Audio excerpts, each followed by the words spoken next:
Honest J. Nowak. Oh yeah.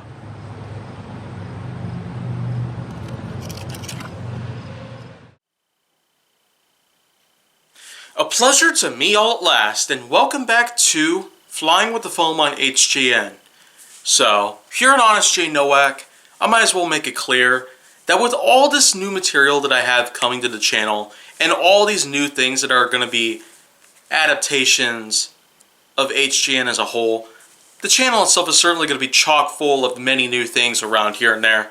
At the same time that I'm going to be busy with a lot of things here and there, like GWK, Hot Wheels Hilarity, and an abundance of other programs that I have going on at the moment. This in particular certainly is going to be pretty easy for me to take on, as I can usually get a lot of episodes recorded in just less than 1 hour at a time. But it mostly all depends on what I got going on here. So let's just say that here in Flying with the Foam, we're at episode number 651. So no longer the big 650 that I had just surpassed recently. If you want to check that out on the channel, then well, it'll be right there at some point. But today, I'm not really going to be talking about any Apollo or any sort of, well, other blaster of the sorts, but I'm in fact going to be talking about this thing. This was another one of the first blasters that I had picked up from the Super Series as a whole when it first came out back in July of 2020. This is what you'd probably call the Elite 2.0 Trio, but no, the Super Triton. Because we already had a trio sort of thing called the Trilogy. Yeah, Trilogy. And that came out nearly a year before that. So, this is yet another big spot to where my expectations within Hasbro's trademarks of their products certainly had been getting out of hand for the last decade or so.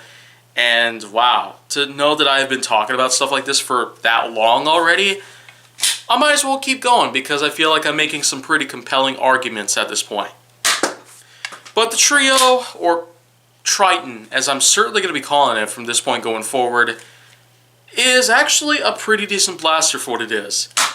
And the fact that you can actually pick one of these up for $6.99 at Target or Walmart or wherever you usually go to shop for Nerf blasters, this is something that you can certainly find a lot of good charm in. So of course, here comes some more darts that I'm going to be firing real quick. Its simplicity is just within the fact that it has 3 barrels, so it technically makes it more like a quadrant or a fang or an optic or otter, as I've simply known it as.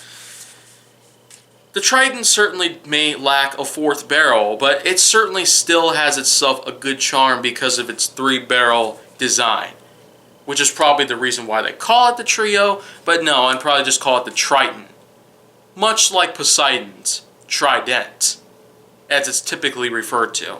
Tri meaning 3, so I'm technically still fitting into that sort of principle by just simply using the prefix tri, meaning 3.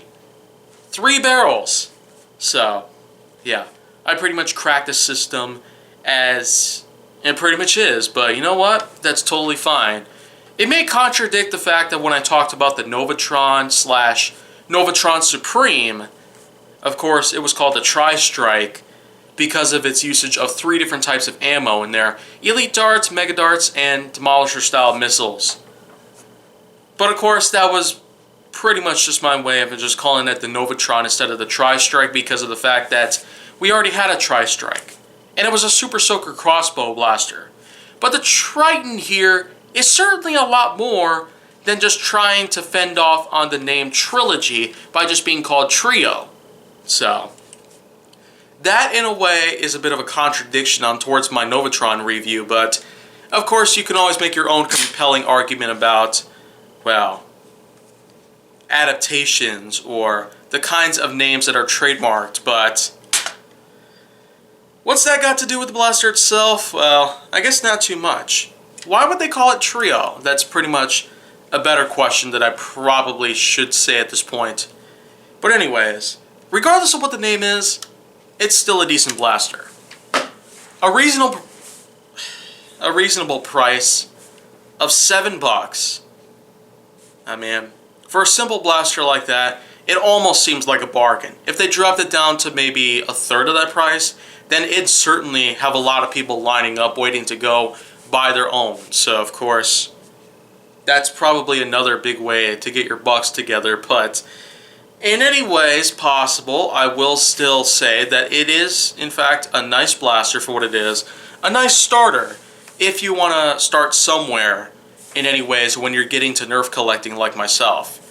Of course, my beginning was not from a Triton, but it was, of course, from other blasters out there. Way back in the day, as a matter of fact. Well, anyways, the notepad itself is still going to point out that there's going to be a lot more stuff to come here. So if you want to see more, go down on my channel. Make sure that you like, subscribe, comment, follow me on social media, and stay on the Hollywood side.